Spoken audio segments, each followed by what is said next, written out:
It's the gory trick that has audiences gasping in shock and awe.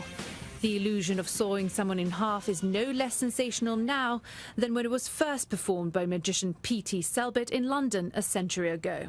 It took off very quickly because of that visceral danger element, I think, apart from anything else. Unless someone fainted in the audience, they didn't consider it a good performance.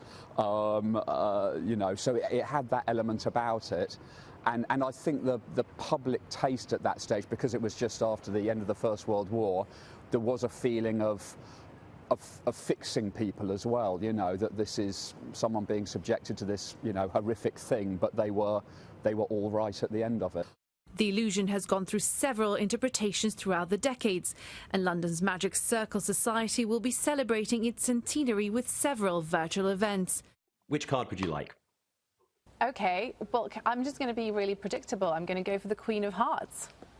Like most performers, illusionists have had to move their shows online, and for many, like Darren Delaney, it meant having to rethink their act.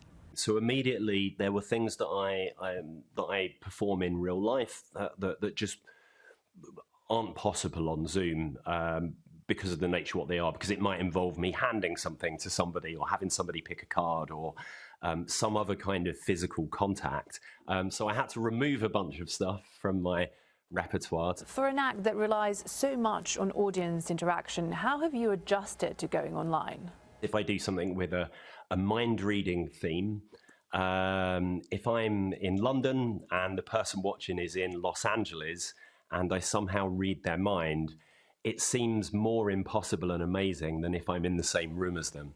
You see the individual pieces of the newspaper apparently smaller and smaller. But a silver lining that in the make-believe world of illusions, physical limits are no barrier to magic. And there we have it. As Milena Veselinovic, Sky News.